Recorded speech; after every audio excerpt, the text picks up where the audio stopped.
दूसरे क्वेश्चन की तरफ हम लोग बढ़ते हैं। तो दूसरा क्वेश्चन है अति लघु उत्तरीय क्वेश्चन। तो उसमें पहला क्वेश्चन है हमारा 3776 की पूर्ववर्ती संख्याएं प्राकृतिक संख्या बताइए। तो पूर्ववर्ती प्राकृतिक संख्या निकालने के लिए क्या करेंगे हम? 3776 उसके ठीक पहले के लिए हम लोग क्या करना पड़ेगा, एक हम लोग को घटाना पड़ेगा। तो घटाने पे ये क्या मिल जाएगी हमारा 3775। इसको ऐसे सॉल्व करेंगे। पूर्ववर्ती संख्या क्या हो जाएगी हमारी 3776 -1 क्या हो जाएगा 3775। ये हमारी क्या हो जाएगी पूर्ववर्ती प्राकृतिक संख्या हो जाएगी।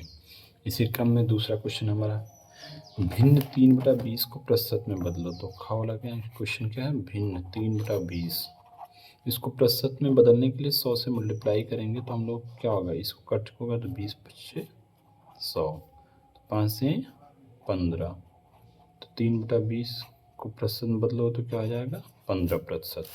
तो इसको सॉल्व करने के लिए 3/20 को 100 से मल्टीप्लाई मैंने किया तो क्या हो गया प्रतिशत में बदल गया। तो इसको हमने कट करें तो 20 × 5 100 हो जाएगा और 3 × 5 15, ये 15% हो जाएगा। इसी क्रम में तीसरा क्वेश्चन चलते हैं। तो तीसरा क्वेश्चन हमारा है x/2 - 1 = 2। तो इसको सॉल्व करने के लिए क्या करेंगे, अंकीय मान को एक तरफ हम लोग करेंगे तो x/2 और 2 और उधर जाएगा तो +1 हो जाएगा। तो क्या हो जाएगा x/2 = 3 और फिर ये 2 उधर जाएगा तो क्या हो जाएगा मल्टीप्लाई में। तो x = 3 × 2 बराबर क्या हो जाएगा 6। इसकी वैल्यू क्या होगी 6 हो जाएगा। तो इसको हम लोग सॉल्व करेंगे। x/2 = 2 + 1 तो x/2 = 3 हो गया। तो x 2 उधर जाएगा तो क्या 3 × 2 तो x बराबर क्या हो जाएगी इस वैल्यू 6। ये हमारा आंसर हो जाएगा। फिर हम लोग चौथे क्वेश्चन की तरफ बढ़ते हैं। तो चौथा क्वेश्चन क्या है हमारा -51 / 17। तो क्या हो जाएगा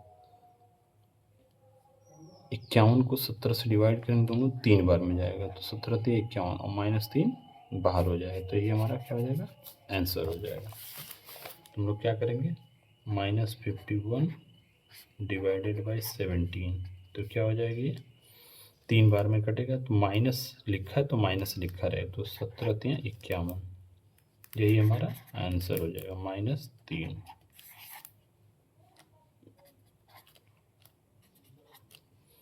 इसी क्रम में अगला क्वेश्चन बढ़ते हैं। तो अगला क्वेश्चन है कोटिपूरक कोण।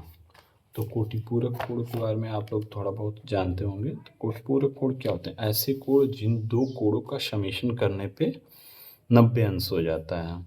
तो कोटिपूरक कोण क्या होता है 90 अंश का जोड़ होता है।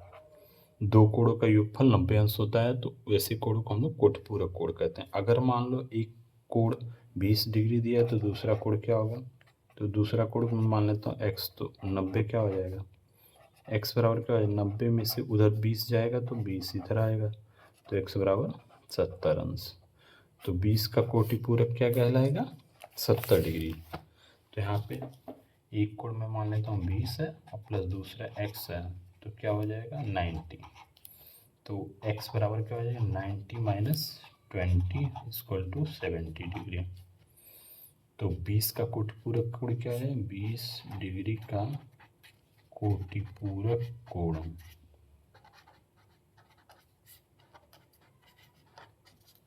70 डिग्री हो जाएगा, यही हमारा आंसर हो जाएगा। फिर देखिए अगला क्वेश्चन 9 के अभाज्य गुणनखंड। तो 9 के अभाज्य गुणनखंड निकालने के लिए क्या करना पड़ेगा 9 का हम लोग को फैक्टर निकालना पड़ेगा। तो 3 का 3 बार गुणा होगा फिर 3 एकम में 3 तो क्या हो गया 9 का अभाज्य गुणनखंड 3 × 3। ये 4 वाला क्वेश्चन हो गया।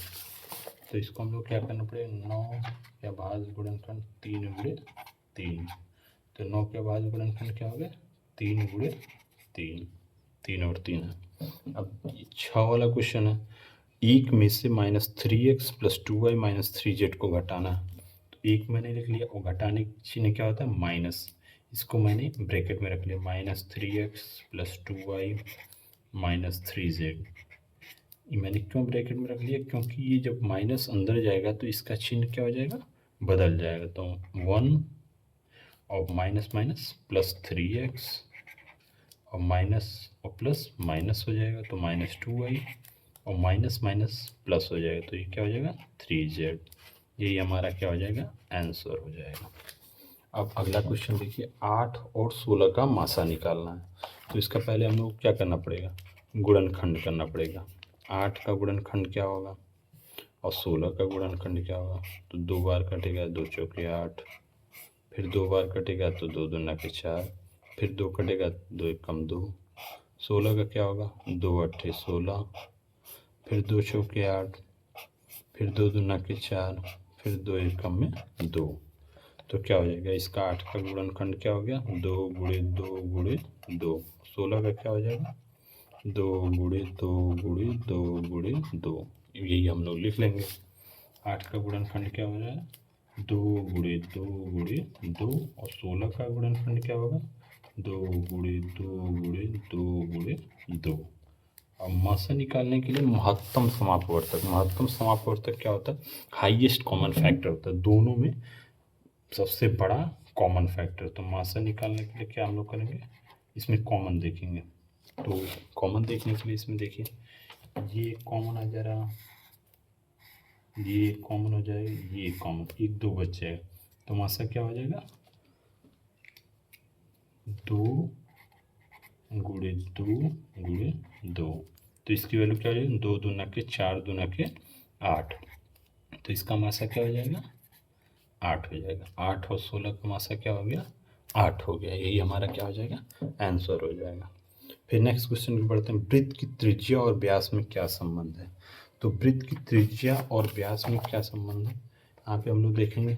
वृत्त बारे में अगर हम लोगों ने पढ़ा है तो ये देखिए, वृत्त हमारा ये हो जाता है, एक वृत्त का सेंटर होता है। अगर वृत्त की त्रिज्या ये है तो सेंटर से वृत्त के ऊपर कोई भी बिंदु को मिलाने पे वह दूरी क्या होती है, ये त्रिज्या कहलाती है। वृत्त के केंद्र से वृत्त के किसी भी बिंदु को मिलाने वाली दूरी को हम लोग क्या कहते हैं, त्रिज्या कहते हैं। और त्रिज्या जस्ट इसकी दोगुनी हो जाती है। अगर इसी को कोई लाइन को हम लोग खींचते हैं वृत्त के सर्किल के ऊपर से और त्रिज्या सेंटर से होकर वो लाइन चली जाती है तो क्या हो जाएगी, वृत्त का ये व्यास हो जाएगा। तो व्यास क्या हो जाएगी, हमारी त्रिज्या की दोगुनी हो जाएगी। व्यास हमारी त्रिज्या की दोगुनी हो जाएगी। तो यही वृत्त की त्रिज्या और व्यास में संबंध है। तो वृत्त का व्यास क्या हो जाएगा, वृत्त की त्रिज्या के 2 गुने होता है। यही वृत्त की त्रिज्या और वृत्त के व्यास में संबंध है। ये हमारा वृत्त है, ये हमारा वृत्त की त्रिज्या यहाँ से अगर ली गई है तो व्यास क्या हो जाएगा, इसका 2 गुना हो जाएगा। फिर नेक्स्ट क्वेश्चन की तरफ बढ़ते हैं। यदि 3 क्रमागत पूर्ण संख्याओं में पहली और तीसरी संख्या का योगफल 28 है तो संख्याएं ज्ञात कीजिए। अब ये क्वेश्चन देखिए, क्रमागत पूर्ण संख्या है। तो मैं मान लेता हूँ पहली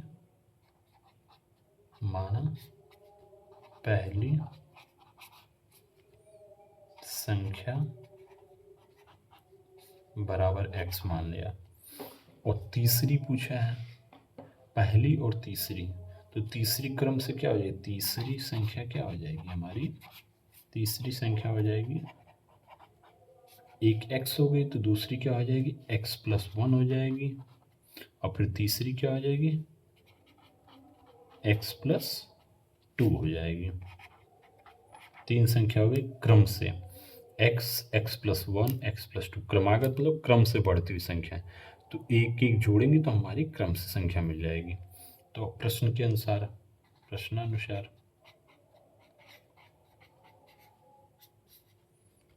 पहली और तीसरी संख्या का योगफल कितना है, 28। तो पहली संख्या मेरी x है, दूसरी छोड़ देनी है, तीसरी संख्या क्या होगी, x + 2 है। इन दोनों का योगफल कितना है 28, तो 28 मैंने लिख लिया। अब x और x क्या हो जाएगा 2x और +2 बराबर 28।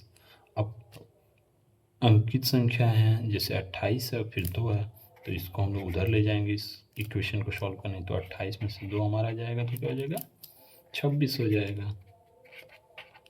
तो x क्या हो जाएगा 26 और ये 2 नीचे आएगा तो 2/2 तो 13 आ जाए। x की वैल्यू क्या होगी 13। तो संख्याएं ज्ञात की, तो x की वैल्यू हमारी क्या आ गई 13। अब पहली संख्या क्या हो जाएगी हमारी